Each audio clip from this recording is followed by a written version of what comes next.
This is a lesson on adding integers, and it goes along with Scott Forsman Math Lesson 9-3. Our objective today is for you, the students, to be able to add integers by using a number line. And one strategy using the number line. You'll find that there's a whole bunch of different strategies out there. Usually the strategies have, one method for adding integers, one method for subtracting integers. I'm going to show you one method that's good for both. All right, and remember, integers are positive and negative whole numbers. So when I say both, I mean adding and subtracting integers. Skipped over that too fast. All right, in order to succeed in this lesson, you're going to have to know negative numbers and a number line. And fortunately for our class, we are good at that. All right, here's our notes for adding integers. The question is, what are the steps in adding integers using a number line? And I'd like to remind you that the notes part of this note card is for actually writing things out, not more example problems. So up here you should not see example problems. You should see things like step 1, write the problem, step 2, step 3, and whatever the steps are up here in writing, in English word writing. And then down here you can put examples. Now if you're adding, doing step 1 and you need to draw pictures of a diagram, then you can use, that in your notes. But this should not be just example problems. Your example problems should go down there. Written words should go up here in the notes section. All right, here's our number line, and this is going to be our good buddy, and we're going to be using this to help us add and subtract using the same method again. So let me just show you a problem first, right? So let's start off with something like positive 5 plus negative 2. And the method that we're going to be using uses the problem to tell us, like a roadmap, where to start, which direction to move, and how far to move. So where do you start is the first integer. All right, I start at positive 5. So I find positive 5 on the number line and make a mark on there. All right, my mark's at positive 5. The next two things tell you which direction to move. All right, adding a negative, anytime you add a negative, we're going to move to the left on the number line. And then the last thing tells you how many spaces to move. From positive 5, I'm moving to the left 2 spaces. So I move from positive 5, 1 space, 2 spaces, and I end up at positive 3. And that's the answer. All right, so using the number line, if we know where to start, which direction to go to, or which direction to go, and then how many spaces, we'll always end up at the answer. Now, if you say something like negative 2 plus positive 6, you're going to use the same method here, and we're going to start with our starting point on the number line, finding negative 2, that's negative 2 right there, making a mark, and then which direction do you go if you're adding a positive? You're going to the right. So if the signs are the same, you're moving towards the positives, you're moving to the right. If the signs are different, you're moving towards the negatives and going to the left. And then the last digit tells you how many spaces to move from your starting point in the direction of right. So I'm going to start there and move 1, 2, 3, 4, 5, 6, and where did I end up? At positive 4. All right, so the key in this is knowing which direction. So that's your starting point. This is your direction. And then this last thing is how many spaces to move. All right, let's do a couple of example problems.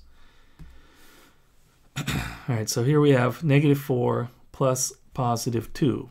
And negative 4 is my starting point. So I'm going to find that on the number line. It's over here. So it's 0, negative 1, negative 2, negative 3, negative 4. All right, so I'm starting at negative 4. And which direction am I moving on the number line? Well, I'm adding a positive, and anytime I add a positive, I move to the right. And so I put that little note over on the right. Anytime I'm adding a negative, I'm going to move to the left. But this one's moving to the right. How many spaces? 2. So starting at -4, moving to the right, 1, 2 spaces. Here I am at -2, excuse me, and that's my answer. All right, so starting point, direction, spaces, wherever you land, that's the answer. Grab a different color now for the next one. All right, so here we have a starting point of -2. All right, here's -2 on the number line, and I am now adding a negative, so that's going to move me to the left on the number line, and I'm going to move 5 spaces. 1, 2, 3, 4, 5. And where am I at? I'm at the answer, -7. All right, so again, starting point on your first integer. The next 2 signs tell you which way to move. 2 signs are the same, move to the right. 2 signs are different, move to the left. And then the last digit tells you how many spaces to move from your starting point. All right, if you haven't already done so, take out a piece of graph paper, make yourself a number line, and then once you're ready, you can continue with this lesson. All right, so here's our first problem. It's -7 plus +2. And again, I'm going to put a little box around my starting point. That's where I'm going to start the problem. I'm going to find -7. There it is right there. Put a little oval around the next 2. Signs are the same. Moving to the right. How many spaces? 2. So from -7, moving over 1, 2 spaces. And where did I land? At -5. So that is my answer, -5. Once you get the hang of this, it goes very quickly. All right, so here is problem number 2. Put a square around the starting point. That's +9. Here's +9 out here.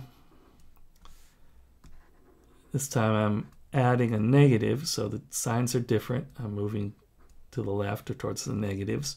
And this is how many spaces I'm moving from the starting point. So I'm moving 6 spaces. 1, 2, 3, 4, 5, 6. And I ended up at +3. And so that's my answer.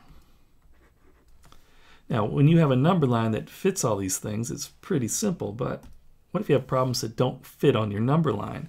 Well, now you have to actually create your own number line, right, that's going to fit these things. Now, I don't want you to extend your number line out and draw more lines. We're just going to make one that represents a number line.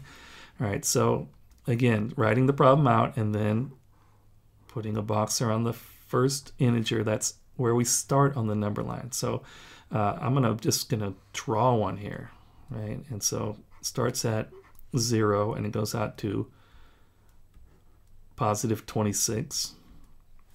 And now I have to figure out from +26, which direction am I going to move on the number line? Well, I'm adding a negative, so that is moving to the left. And 6 spaces, so I count down from 26, 6 spaces, or 26 minus 6 in this case would be ending up at, that's 1, 2, 3, 4, 5, 6. I'd be at 20, +20. Because +20 is 6 spaces to the left of 26. And so my answer, wherever I landed, +20. All right, here we have one that's not going to fit on anybody's number line, but again, we can just draw one as we need it. So we're starting at -52 on a number line, and here's 0, and if -52 is way out here, I just have to figure out which direction am I moving from -52. I'm moving this time to the left because I'm adding a negative, or I have 2 different signs. And I'm moving 16 spaces. So if this started at 0 and made it to 52 there, the numbers, or the digits here, are getting larger, right? So what's 16 more spaces past -52? It's, well, 52 plus 16, which is 68, but we're not going 68 positive or going to the 68 in the negative. So when you have a number line, you can use this method. It works every time. If you have a problem that does not fit on your number line, you have to kind of create your own here. And I left a couple of things off my number line that I should have had on there, and they are arrows at the end. All right, common mistakes are moving the wrong way on the number line. You got to remember, two different signs, adding a negative, you're going to move to the left. Two of the same signs, adding a positive, you're going to move to the right. It works the same way for subtracting. So anytime you're subtracting a positive number, you have two different signs. Let me circle these so you can see them. They go together. Adding a negative or subtracting a positive, you're going to move to the left. Adding a positive or subtracting a negative, you're going to move to the right. Signs are the same, move to the right. Signs are different, move to the left. And it works for subtracting and adding. Here's our to-do list for today. It's H9-3 from the homework book. We're doing problems 1 through 18, all of them. And here's your reminder. Use a number line. It's going to ensure accurate adding of integers. Many people think after they do a few of these, well, I can do this in my head. And I want you to resist that temptation and work through all the problems using a number line. You do not have to create a new number line for every single problem. You can use the same number line that you created at the start. You just might have to erase some of the lines you're drawing and some of the marks you're making. But it shouldn't take you that much longer. Good luck.